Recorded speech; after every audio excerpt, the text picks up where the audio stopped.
హల్లెలూయా. 34వ కీర్తన 4వ వచనం మనము చదువుకుందాం. నేను యెహోవా యొద్ద విచారణ చేయగా ఆయన నాకు ఉత్తరమిచ్చెను. నాకు కలిగిన భయములన్నిటిలో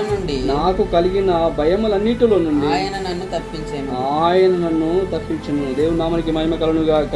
చిన్న ప్రార్థన. మహోన్నతుడానికి స్తోత్రం. హల్లెలూయా. ఈ రాత్రికాల సమయంలో నాతో మాట్లాడు ప్రభువా,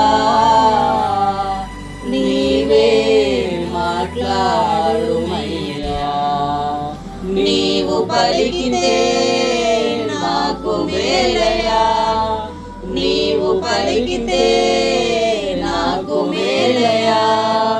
నీ దర్శనమే నాకు చాలయ్యా, నీ దర్శనమే నాకు చాలయ్యా. నాతో మాట్లాడు ప్రభువా, నీవే మాట్లాడుమయ్యా. మహోన్నతుడానికి స్తోత్రము. ఈ రాత్రికాల సమయంలో ప్రభువా, వాక్యము నీది ప్రభువా, వాక్యములో నీవై ఉన్నావు తండ్రి, నీకు వందనాలు.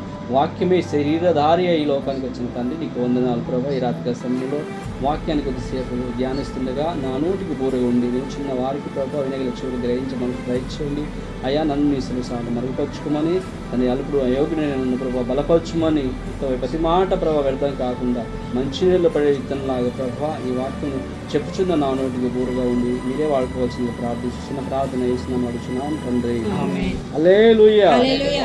దేవుని బిడ్డలారా, 34వ కీర్తన 4వ వచనములో ఈ రీతిగా మరి దావీదు చెప్పుచున్నా, నేను యెహోవా యొద్ద విచారణ చేయగా ఆయన నాకు ఉత్తరం ఇచ్చాను. నాకు కలిగిన భయములన్నిటిలో నుండి ఆయన నన్ను తప్పించెను. దేవుని నామానికి మహిమ. దేవుని బిడ్డలారా, దావీదు నేను యెహోవా యొద్ద విచారణ చేయగా, దేవుని యొద్ద దావీదు విచారణ చేసిందట.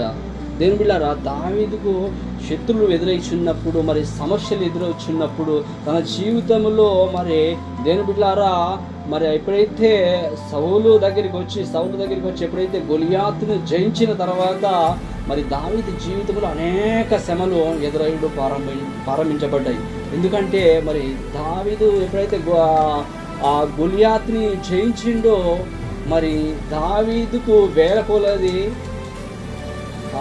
సౌలుకు 10,000 కొలది ఎప్పుడైతే స్తుతులు పలికిర్రో, మరి వెంటనే మరి రాజునైన నాకు మరి 10,000 కొలది స్తుతులు పలికిర్రు. మరి దావీదు సాధారణమైన వ్యక్తి, గొర్రెల కాపరికి 1000 కొలది స్తుతులు పలికిర్రు.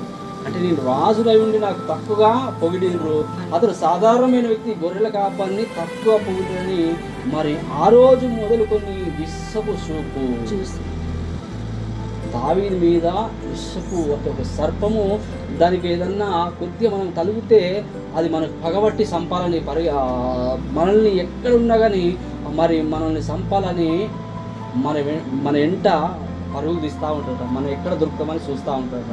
ఎప్పుడైతే ఈ యొక్క దావీదుకు వేల కొలది ఎప్పుడు స్తుతులు పలికిండో, అప్పుడే ఈయనలోనికి విషపు యొక్క ఆలోచన, విషపు యొక్క తలంపు వచ్చేసింది, చెడు ఆలోచన వెంటనే వచ్చేసింది. ఎప్పుడైతే చెడు ఆలోచన మనలో వస్తుందో వెంటనే దురాత్మ మనల్ని పట్టేసుకుంటుంది. హల్లెలూయా. చెడు అనే ఎప్పుడైతే మనలో వచ్చేస్తుందో, మంచిది ఎప్పుడైతే మనకు దూరం అయిపోతుందో, దేవుడు ఎప్పుడైతే మనకు దూరం అవుతుందో, మనలో దురాత్మ, ఒక మనిషిని ఒక దురాత్మ వదిలి వెళ్ళిపోయిన తర్వాత అది అక్కడక్కడ తిరుగుతున్నట, మళ్ళీ నేను విడిచిపెట్టి ఇచ్చిన ఇంటికి పోయి చూస్తాను వస్తాడట. అది ఊడ్చి అమర్చి ఉండేవారికి ఉండ చూసి అది వెళ్ళట, ఇంకా ఎవడిని దొరకతాడ వాక్యం చెప్తుంది. హల్లెలూయా. దేవుని బిడ్డలారా, ఇలాగా ఎప్పుడైతే ఆ రోజు మొదలుకొని దావీదును చంపాలని మరి శత్రువులు సౌలు యొక్క సైన్యం తరుముతూనే ఉన్నాడు. ఆ సౌలు చనిపోయిన తర్వాత తన కుమారుడు, ఇలాగా ఒకదానికి ఒక శత్రువులు అనేక మంది మరి దావీదుకు అనేక శ్రమలు ఎదురవుచున్న ప్రతి క్షణము దేవుని యొద్దకు వచ్చి విచారణ చేశాడు. ప్రభువా, ఇక శత్రువు నన్ను తరుముచున్నాడు, ఏం చేయాలి ప్రభువా, ఎక్కడికి పరిగెత్తాలని అరణ్యంలో పరిగెత్తుచు అనుదినము దేవుని యొద్ద విచారణ చేస్తూ వచ్చిండు. అరణ్యంలో ఎక్కడ అంటే అక్కడ పరిగెత్తుతున్నాడు. హల్లెలూయా. దేవుని యొక్క విచారణ చేస్తూ ఎప్పుడైతే వచ్చిండో అతని కలిగిన భయములన్నిటిలో నుండట దేవుడు చూడండి, నేను యెహోవా యొద్ద విచారణ చేయగా ఆయన నాకు ఉత్తరం ఇచ్చే, నాకు కలిగిన భయములన్నిటి నుండి ఆయన దేవుడు నన్ను తప్పించెను.